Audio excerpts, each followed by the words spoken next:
निर्वाचन कार्य में लगे हमारे समस्त साथियों को मेरा सादर नमस्कार। मित्रों, आज का वीडियो उन साथियों के लिए है जिनकी ड्यूटी आगामी चुनाव में लगी हुई है। मित्रों, इस वीडियो में जितनी भी संख्याएं होंगी वे सभी काल्पनिक होंगी, जितने भी नाम होंगे वे सभी काल्पनिक होंगे। इस वीडियो का प्रमुख उद्देश्य आगामी चुनाव हेतु कार्मिकों को सामान्य प्रशिक्षण प्रदान करना मात्र है। मित्रों, आइए देखते हैं इस वीडियो में कि जब मतदान के लिए हमारी जो पार्टी है वहां पर पहुंच गई और वहां पर मतदान अभिकर्ता की नियुक्ति किस प्रकार से करेंगे। मतदान अभिकर्ता यानी कि पोलिंग एजेंट की हम नियुक्ति किस प्रकार से करेंगे, तो ये हमारे सामने एक प्रारूप 10 है जो कि मतदान अभिकर्ता की नियुक्ति का फॉर्म है। तो जो पहली बार जो लोग पीठासीन अधिकारी के रूप में नियुक्त हुए हैं वो इस मतदान अभिकर्ताओं की नियुक्ति करने के मामले में थोड़े परेशान रहते हैं कि इनको कैसे नियुक्त किया जाए। तो उनके लिए ये वीडियो इसलिए है, विशेष तौर से उनके लिए है जिनको इसमें मतदान अभिकर्ताओं की नियुक्ति करने में कोई समस्या आती है। तो आइए देखते हैं किस प्रकार से हम नियुक्ति कर सकते हैं। मित्रों, ये जो प्रारूप 10 है ये फॉर्म जो है मतदान अभिकर्ता अपने साथ भर करके वहां पर लाएंगे, जो कि उनके जो अभ्यर्थी द्वारा साइन करके उनको दिया गया होगा या मतदान अभिकर्ता द्वारा उनको साइन करके दिया गया होगा। तो उसको वो भर करके लाएंगे और पीठासीन अधिकारी के पास उसको जमा कर देंगे। यदि किसी के पास ये फॉर्म नहीं होगा तो वो पीठासीन अधिकारी को ये फॉर्म मिले हुए होते हैं, सामग्री के साथ मिले होते हैं। तो आप जो मतदान अभिकर्ता को ये फॉर्म पीठासीन अधिकारी महोदय दे देंगे और वो इसको भर करके और अपने अभ्यर्थी के या निर्वाचन अभिकर्ता के साइन करा करके पीठासीन अधिकारी महोदय के पास इसको जमा कर देंगे। तो जो कि ये बाद में एक लिफाफे में पैक होकर के ये जहाँ पर सामग्री जमा होती है वहाँ पर ये जमा हो जाता है। तो ये मतदान अभिकर्ता की नियुक्ति का फॉर्म है, इसको हम किस प्रकार से भर सकते हैं। देखिए, सबसे पहले तो आप विधानसभा के लिए निर्वाचन है तो विधानसभा का, और लोकसभा के लिए निर्वाचन है तो लोकसभा का नाम ऊपर नाम और नंबर लिख देंगे। जैसे कि हमने यहाँ पर लिख दिया है 01 टिहरी लोकसभा तो के लिए निर्वाचन। तो इसी प्रकार से यदि विधानसभा के लिए है तो आप यहाँ पर विधानसभा के लिए लिख देंगे। अब आता है यहाँ पर मैं यहाँ पर अभ्यर्थी का नाम आ जाएगा, उस कैंडिडेट का नाम आ जाएगा जो कि इलेक्शन लड़ रहा है, जिसका ये अभिकर्ता बनना है जिसका, तो उस कैंडिडेट का नाम आ जाएगा यहाँ पर। अभ्यर्थी का नाम, अभ्यर्थी अपना नाम लिखेगा यहाँ पर। जो ऊपरी वर्णित निर्वाचन में अभ्यर्थी हूं यानी कि अभ्यर्थी जो इलेक्शन लड़ रहा है उसका नाम यहाँ पर आएगा, ठीक है। का जो ऊपरी वर्णित निर्वाचन में अभ्यर्थी हूं, निर्वाचन अभिकर्ता हूं, अभ्यर्थी हूं या निर्वाचन अभिकर्ता हूं। अब इसमें ये कुछ लोग नहीं समझ पाते कि ऐसा क्यों लिखा है यहाँ पर अभ्यर्थी या निर्वाचन अभिकर्ता। देखो, जो अभ्यर्थी होता है और अभ्यर्थी इतने सारे जो बूथ होते हैं, मान लो 1500-1600 बूथ हैं, तो 1500-1600 बूथ पर वो अभ्यर्थी स्वयं साइन करने के लिए मतदान अभिकर्ता को नियुक्त करने के लिए नहीं जा सकता है। इसलिए वो अपना एक निर्वाचन अभिकर्ता नियुक्त कर देता है जो कि अन्य अभिकर्ताओं के फॉर्म में साइन करता है। तो चाहे अभ्यर्थी करे या निर्वाचन अभिकर्ता करे तो उसकी एक लिस्ट दी जाएगी, उस लिस्ट में उनके हस्ताक्षर होंगे जिसको पीठासीन अधिकारी महोदय चेक कर लेंगे, जांच उसकी कर लेंगे। तो यहाँ पर आ जाएगा उस निर्वाचन अभिकर्ता का नाम जो कि आपका मतदान अभिकर्ता का नाम यहाँ पर आएगा जो कि मतदान आपके मतदेय स्थल पर अभिकर्ता बनना चाहता है, एजेंट बनना चाहता है। मान लीजिए वो प्रभुलाल है जो कि आपके यहाँ एजेंट बनना चाहता है। आप प्रभुलाल का पता यहाँ पर आप लिख देंगे, उसका पता क्या है। इसके लिए आप क्या करेंगे, जो भी आपके यहाँ पोलिंग एजेंट बनने के लिए आएगा उसका कोई आईडी, फोटो पहचान पत्र या आधार कार्ड की कॉपी आप ले लेंगे, इस फॉर्म के साथ अटैच कर देंगे। ठीक है, तो मान लो प्रभुलाल है, वो एजेंट बनना चाहता है, तो उसका पता यहाँ पर लिख देंगे और फिर संख्यांक वाले मतदान केंद्र में मतदान के लिए नियत स्थान पर आप अपने मध्य स्थल का संख्या नंबर लिख देंगे, जो आपके मध्य स्थल का बूथ नंबर जो आपका होगा। जैसे कि मैंने यहाँ पर लिख दिया 1 2 3, यानी कि 123 लिख दिया। तो अब स्थान का नाम लिख देंगे, जो मध्य स्थल का नाम है, जैसे कि राजकीय प्राथमिक विद्यालय कक्ष संख्या 2 मैंने लिख दिया। तो जगह का नाम लिख देंगे, कौन सी जगह का वो है, स्थान का नाम भी लिखेंगे। मैं हाजिर रहने के लिए मतदान अभिकर्ता के रूप में नियुक्त करता हूं। तो ये डिटेल जब आप भर देंगे, उसके बाद आप यहां पर स्थान का नाम लिख देंगे, जो भी स्थान होगा, मान लो देहरादून या जो भी उस जगह का नाम होगा, आप उस जगह का नाम लिख देंगे और यहाँ पर तारीख लिख देंगे, जो भी इलेक्शन की जो भी तारीख होगी वो तारीख लिख देंगे। और यहाँ पर जो आपके यहाँ पोलिंग एजेंट बनना चाहता है, वो यहाँ पर अपने अभ्यर्थी के या अपने निर्वाचन अभिकर्ता के यहाँ पर साइन करवा के लाएगा। तो तभी ये मान्य होगा जब वो साइन करा करके ले आएगा। अब वो साइन करा के ले आया, अब आपके पास इस फॉर्म को लेकर आता है, तो आप क्या करेंगे, पीठासीन अधिकारी महोदय, मैं मतदान अभिकर्ता के रूप में कार्य करने के लिए सहमत हूं। यहाँ पर भी स्थान लिख देंगे और दिनांक लिख देंगे। और यहाँ पर मतदान अभिकर्ता जो होगा, मान लो प्रभुलाल है, तो प्रभुलाल के यहाँ पे साइन करा देंगे। ठीक है, उसके बाद अब पीठासीन अधिकारी महोदय, पीठासीन ऑफिसर के समक्ष हस्ताक्षरित की जाने वाली मतदान अभिकर्ता की घोषणा।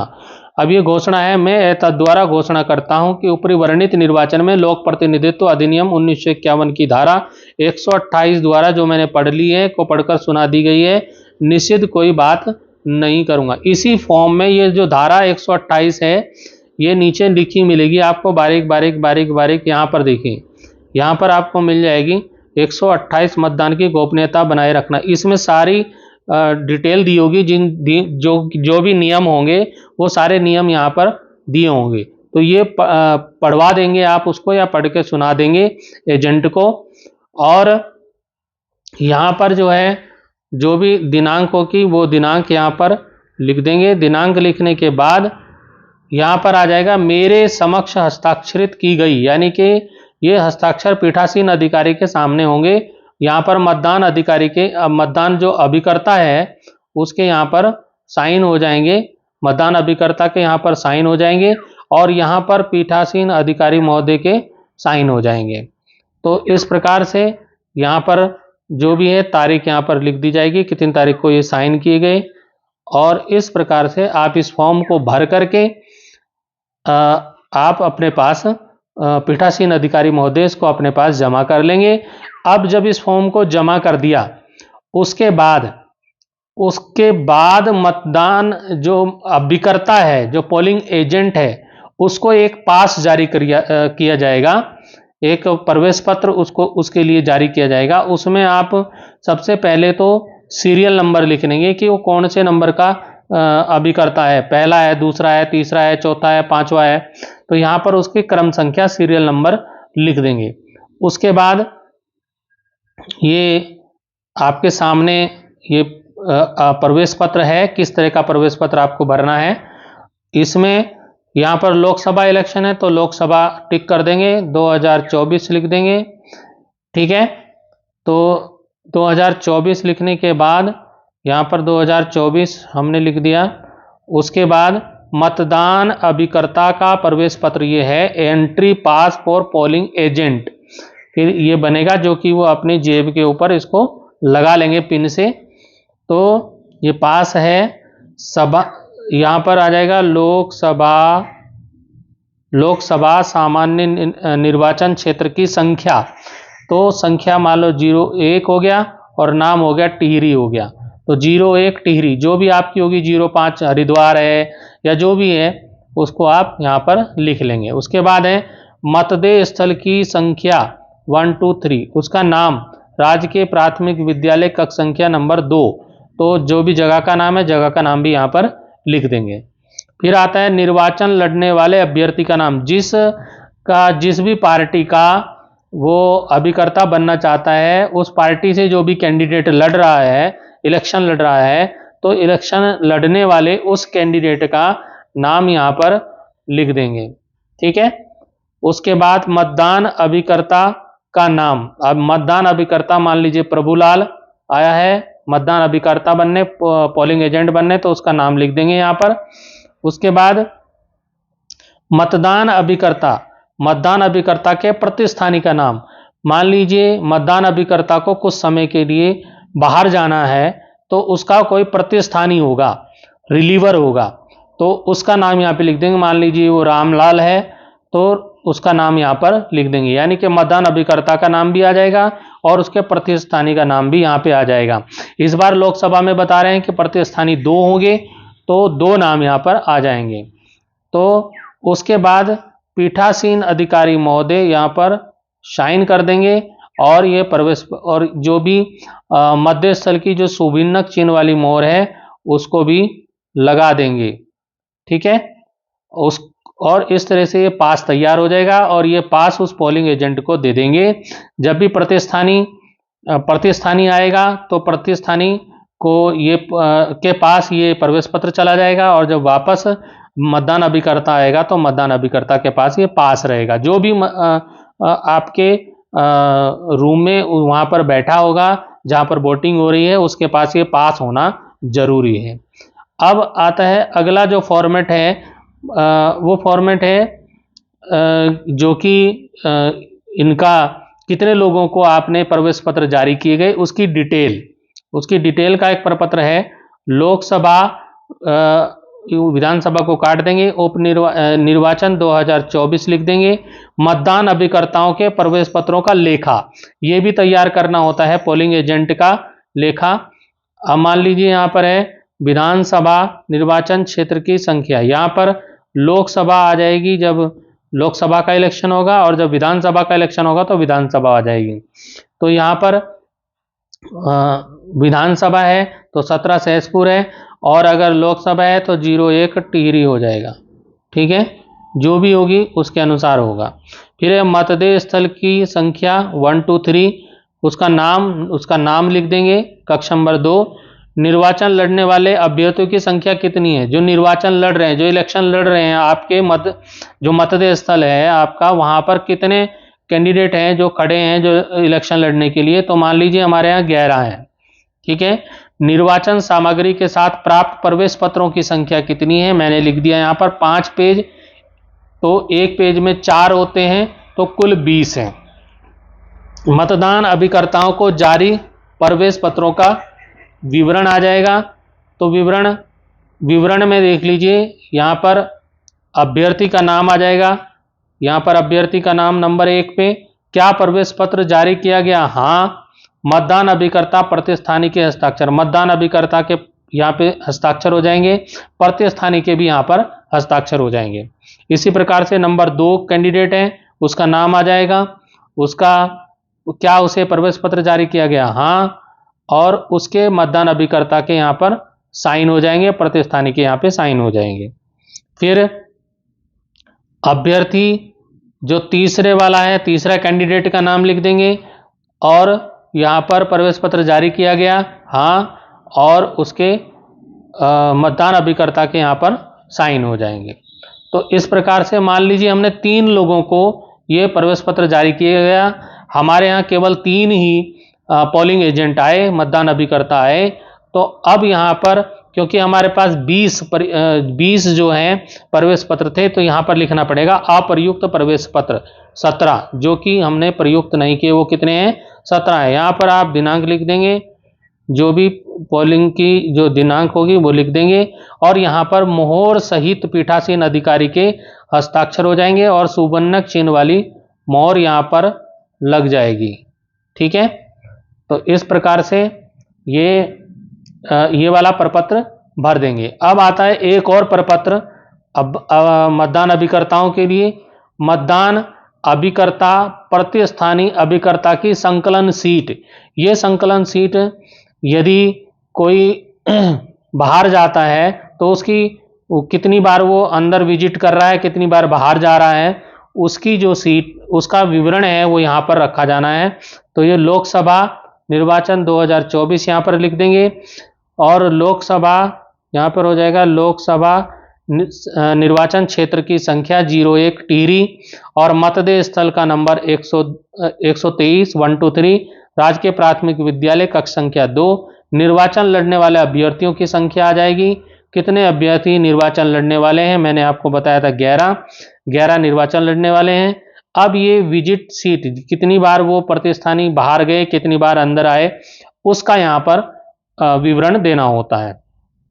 तो यहाँ पर क्या करेंगे, अभ्यर्थी का नाम, जो भी अभ्यर्थी होगा उसका नाम यहाँ पर लिख देंगे। अभ्यर्थी मतलब इलेक्शन लड़ने वाला, जो लड़ रहा है इलेक्शन। मान लीजिए वो का गा है, नाम हम यहाँ कोई नहीं लिख रहे हैं, नाम आपके यहाँ जो भी अभ्यर्थी होगा उसका नाम लिख दीजिए, और उसके दल का नाम, उसका दल मतलब उसकी पार्टी कौन सी है, पार्टी का नाम।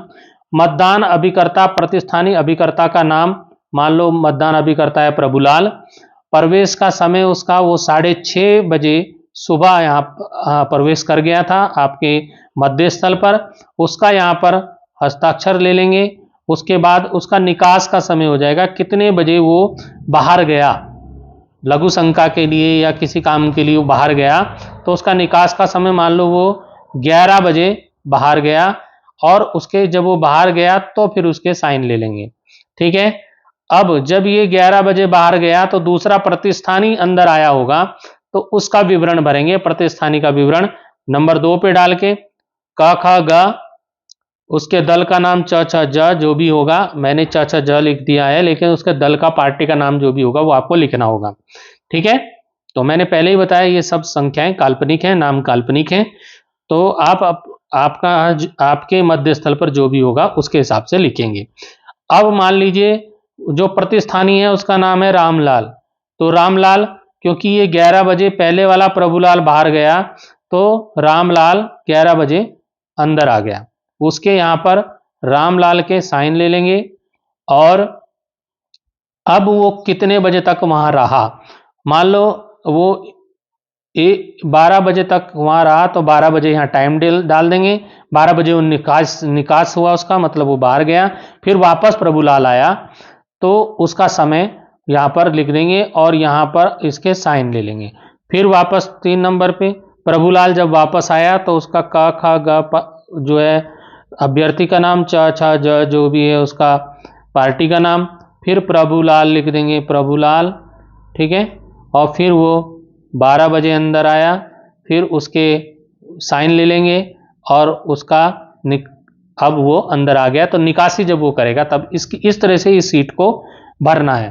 तो इस प्रकार से मित्रों, फिर इसमें अंत में यहाँ पर दिनांक लिख दी जाएगी 19/4/2024, और उसके बाद पीठासीन अधिकारी के यहाँ पर हस्ताक्षर हो जाएंगे, और पीठासीन अधिकारी का नाम यहाँ पर हो जाएगा, तो और सुभिन्नक चिन्ह वाली मोहर यहाँ पर लग जाएगी। ठीक है। इस प्रकार से जो ये मतदान अभिकर्ता की नियुक्ति किस प्रकार से करते हैं, और मतदान अभिकर्ताओं से संबंधित जो भी प्रपत्र हैं वो मैंने आपको इस वीडियो में बताए। ये वीडियो आपके लिए बहुत ही काम का वीडियो है, तो इसको आप अच्छे से देखिएगा और अपने साथियों में भी शेयर कीजिएगा। अभी के लिए धन्यवाद, फिर मिलेंगे अगले वीडियो में।